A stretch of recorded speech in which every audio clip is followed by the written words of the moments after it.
Well, it's not even turning over now, the old battery. You can probably just see it in there. Oh God. There's a little light in there, can you see it? Yeah, it's even that. Nothing now. It was clicking yesterday. It's definitely dead as a doornail. So I hopefully I haven't got some sort of leak that's leaking it, and it's just the battery dead. But I think it's just the battery dead. Right, let's put the new one in. I'm back again. I had to go to Alfred's the second time. I bought the wrong battery. Well, it was the right battery, but it was a HB063, which is, I thought, oh, I'll buy that. It was 10 quid cheaper, but it was too wide. It didn't fit in because the Mazda has a very tight orifice for your battery. Apparently, trying to slip it in there is like trying to slip it into a young man's anus, or so they say. So it didn't fit in, did it? So I had to go to Halfords again. I was even more irate this time than last night. Came back at 50 miles an hour in the 30 zone. Anyway, so there's a new one. Oh, there you go. 3 years, 45 amp capacity, 400 start power. I'm sure they just make half these numbers up. The bigger the better, of course. My old one that didn't last 2 years, 48 amps. Yeah, look at that. So that's 3 amps better than that one. That gives it more oomph at the start. I've only just noticed that on batteries, you have this little thing that says, if it's green, it's okay. If it says that, it's recharge, i.e. nothing. And if it says that, it's replaced. Well, anyway, in that one, if you can see in there, go on, where are we going? There we go. Oh. It says recharge, but I can't recharge it. But I'm thinking I might actually stick it on the Yaris and charge it up a bit, just with the jump leads from the ring, and see if I can get that to go green. And if it can, I might keep it as a backup, because I can't get it down the dump at the moment because the dump's not open. See, oh, that's nice and green, that one. Ooh, look at that matron. Right, now I've got some tools for the job. Yeah, we haven't got that for the nuts. Pair of scissors, duct tape, and some garden twine, because I had a bit of a problem, Betty. Ooh, because I lost a bit off the brace that goes to the top. If we go back to the orifice, you can see here I lost one side of it because it fell down the bottom, down there. So it doesn't hold on. So you're going to duct tape it to the top, just to keep it from sort of stopping any shorts. I'm going to try and put a loop of garden twine around that little, where the other, that knobbly bit down there, and bring it back up. So I'm going to do that first and see if I can get it to hold on. God, it's so Mickey Mouse, isn't it? There's that huge turbocharger that I put on it. It's all really good. And then there's my bodge job, just getting the battery working. Job sorted. See, it doesn't actually fit on properly, but I don't want it to actually hold it in. It doesn't need to hold it in because the weight of the battery holds it in. But I don't want it swinging over and touching the any of the terminals. So I've got my twine that is connected around this tube from the engine coolant, and it stops it going backwards and forwards. Brilliant. And a bit of duct tape. I probably didn't need the duct tape, but I thought, what the heck, put it on, make it crash proof. That's improved my NCAP safety rating. Now, according to the internet, if you don't take these plastic covers off, it doesn't work so well. So I'm going to take those off next, get my connections sorted out, and let's see if this bad boy works. It's showing green for go. I might do a SpaceX type countdown. Job done. Look, even the car's happy. Oh, actually, it was happy. It was, there he goes. Look, it's laughing. It's saying, yeah, bring it on. Oh, man. I love you too. I love you, bad boy. No, you're a bad boy. No, you're a good boy. Oh, oh, the bromance has started again. Oh, and it's all happening. Ah, look, there we go. Right, okay, so here we go. I'm going to do a step-by-step like countdown, and then we're going to have ignition sequence start. 10, 9, 8, 7, 5, 4, 3, 2, 1.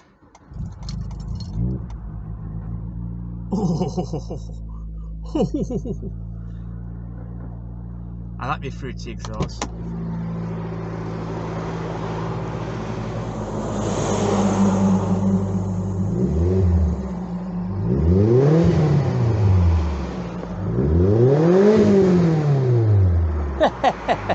I like my car because it not only does do pollution, it does noise pollution. Now you notice that the hazards have gone off now that we started, but we've still got traction control light flicking. What happens is it does that when the battery's so low that it loses it, so you can't turn it on and off. There's the traction control button. You can't turn it off. What you have to do is just drive it a few miles without it on, and suddenly it reappears again. You can tell that. Ooh.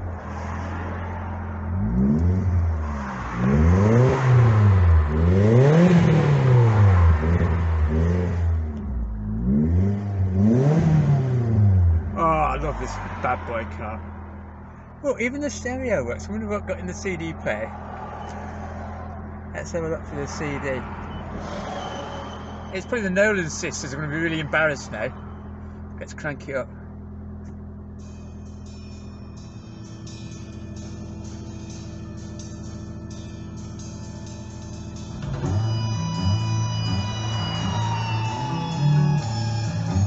Have you guessed what it is yet? I know it is.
Enough of that malarkey.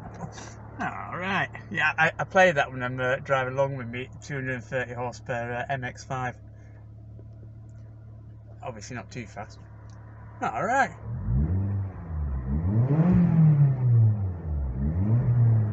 Ooh, that car shakes when I do that. That turbo is warming up now. Alright, so good. It's a winner. Right, I'm going to try and do that battery on the Yaris, see if I can revive it from the dead. See if I can get that green light to pop on. We'll come back later. Right, the Yaris is doing some charging.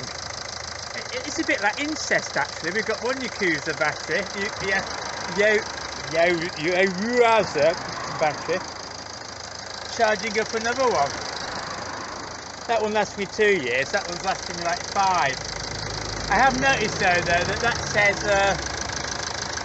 you can see it down there, 60 amps, whereas that one's only 45, so maybe that's got to do it. I guess that being a diesel, it needs more of a charge to get it going rather than a petrol one. So that's too thick again for the Mazda. Yes, you've got a bit of incestual charging going on. And just listen to the purr, the absolute purr of my engine. And just look at it. It looks like 400 years old. It's like Isambard Kings and Brunel designed this engine, but it still keeps going. Even though you get bits of detritus from the fir trees, which are quite good because it stops it getting frosty in the winter. But yeah, it's not the best looked after car in the world. But I love you too.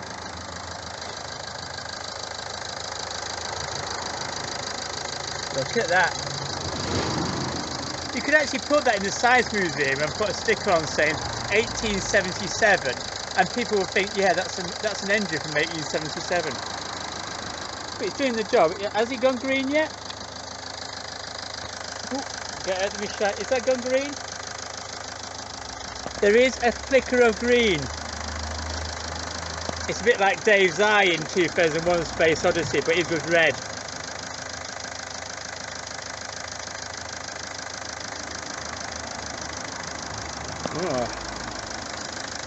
Oh, we'll give that a bit of a whirl.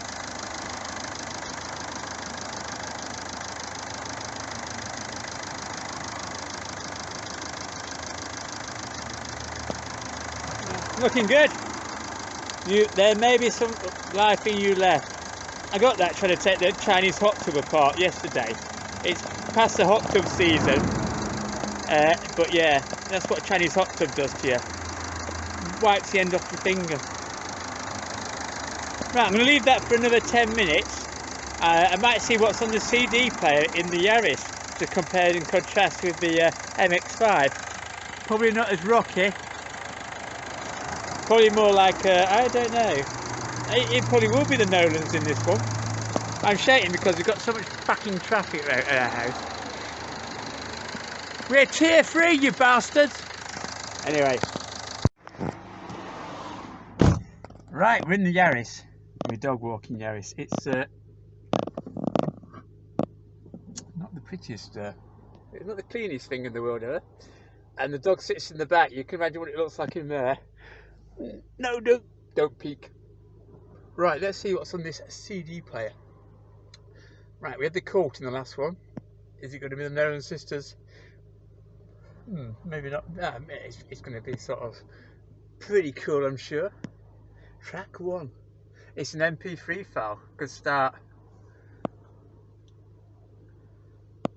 Still going. Volume 61.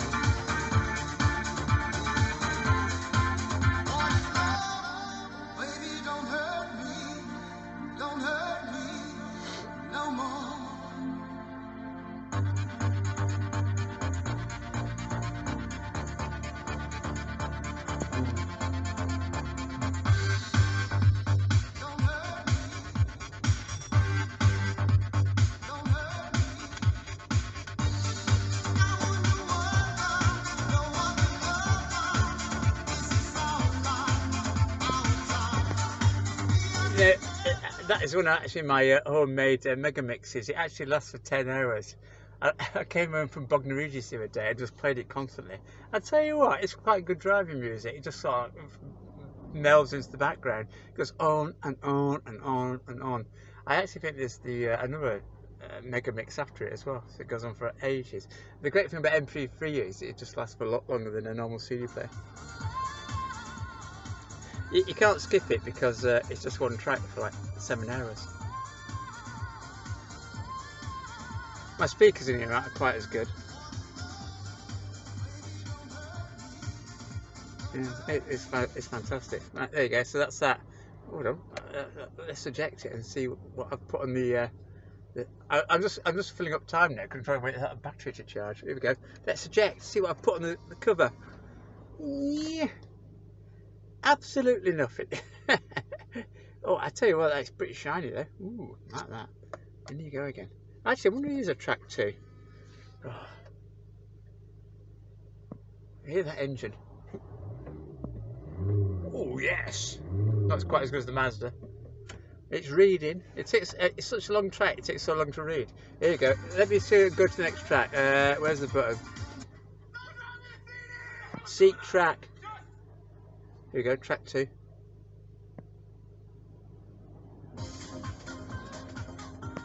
Oh no, oh, this is the train music.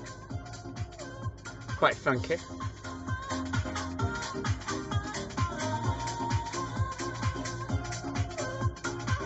It's where the train bounces up and down when it's going on the repetitive video.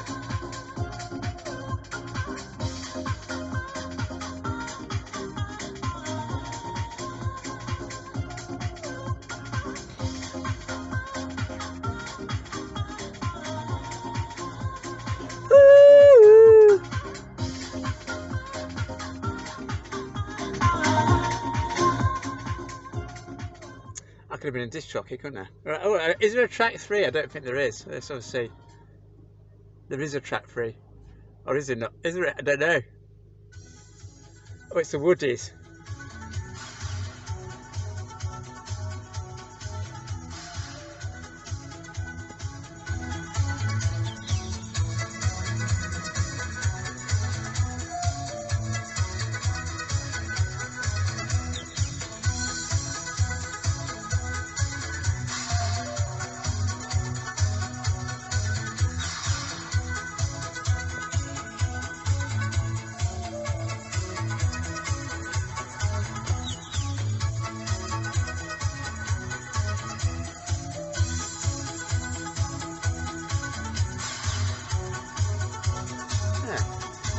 Right, so I've now worked out what I can get you both for Christmas presents.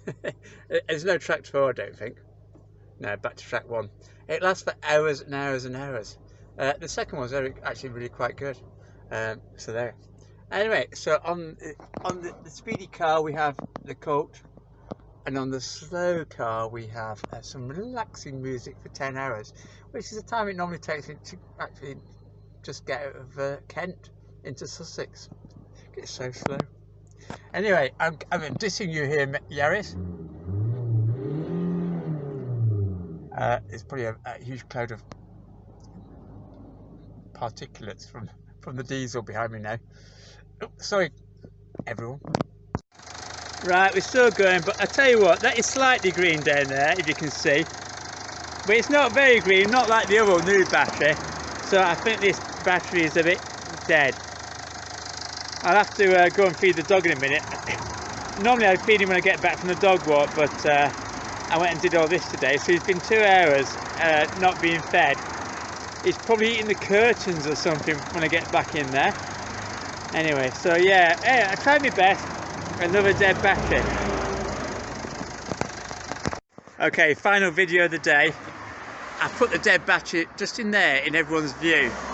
Now what will happen is somebody will think, oh look, there's a battery there, I'll just take it and see if it works. And they'll take it. And otherwise, somebody who has a scrap business or something, they might get 50p for it, I reckon, or £1. And so they'll just pick it up and take it away. And it stops me having to go down to the dump where you have to order it. Go down and sort of book yourself in. So everyone's a winner. So hopefully we'll see if it disappears or not. I'm guessing it will. Which is good because it gets recycled. Now, as an aside, bloody cars. Now, as an aside from all that electrical stuff, check out my rear MX5. That Dettol did the trick. There's no green there now. Top tip: if you ever get an MX5, use Dettol.